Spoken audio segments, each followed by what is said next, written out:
राम राम राम राम राम राम राम राम राम नारायण नारायण। संबंध। भगवान ने अर्जुन के प्रति कौन से वचन कहे, इसे आगे के 2 श्लोकों में कहते हैं। श्री भगवानुवाच कुतस्त्वा कश्मलमिदं विषमे समुपस्थितम् अनार्यजुष्टमस्वर्ग्यमकीर्तिकरमर्जुन। श्री भगवान बोले, हे अर्जुन, इस विषम अवसर पर तुम्हें ये कायरता कहां से प्राप्त हुई जिसका कि श्रेष्ठ पुरुष सेवन ही नहीं करते, जो स्वर्ग को देने वाली नहीं है और कीर्ति करने वाली भी नहीं है। व्याख्या। अर्जुन, यह संबोधन देने का तात्पर्य है कि तुम स्वच्छ हो, निर्मल अंतःकरण वाले हो, अतः तुम्हारे स्वभाव में कालुष्य कायरता का आना बिल्कुल विरुद्ध बात है। फिर ये तुम्हारे में कहां से आ गई? कुतस्त्वा कश्मलमिदं विषमे समुपस्थितम्। भगवान आश्चर्य प्रकट करते हुए अर्जुन से कहते हैं कि ऐसे युद्ध के मौके पर तो तुम्हारे में शूरवीरता उत्साह आना चाहिए था, पर इस बेमौके पर तुम्हारे में ये कायरता कहां से आ गई?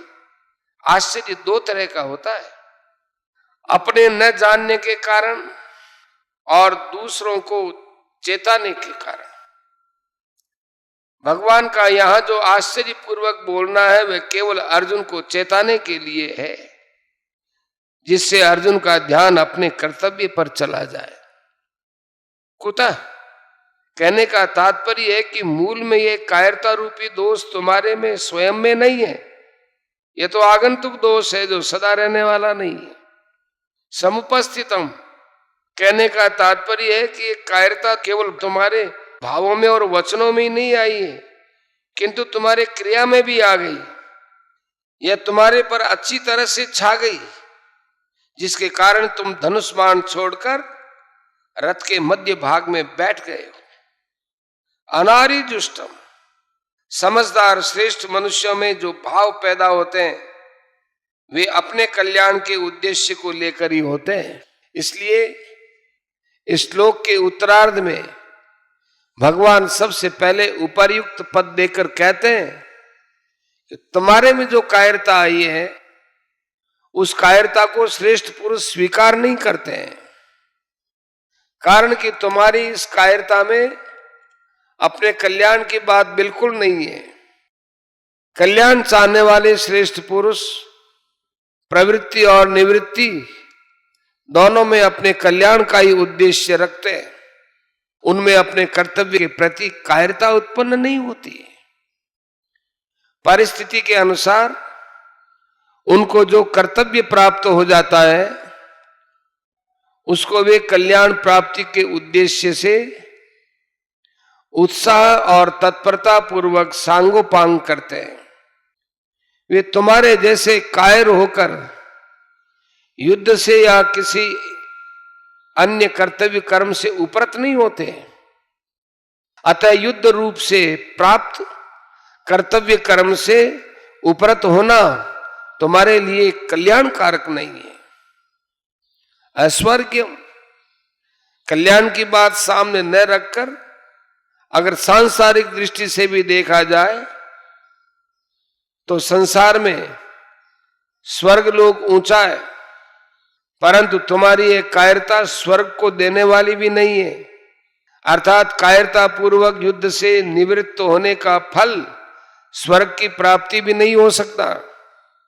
अकीर्ति कर्म, अगर स्वर्ग प्राप्ति का भी लक्ष्य न हो तो अच्छा माने जाने वाला पुरुष वही काम करता है जिससे संसार में कीर्ति हो। परंतु तुम्हारी यह जो कायरता है यह इस लोक में भी कीर्ति देने वाली नहीं है, प्रत्युत अपकीर्ति देने वाली है।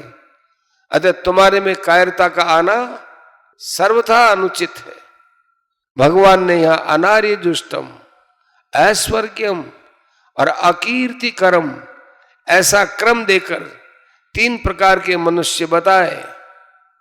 जो विचारशील मनुष्य होते हैं वे केवल अपना कल्याण ही चाहते हैं, उनका ध्येय उद्देश्य केवल कल्याण का ही होता है।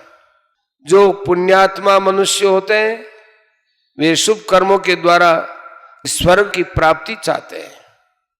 वे स्वर्ग को ही श्रेष्ठ मानकर उसकी प्राप्ति का ही उद्देश्य रखते हैं।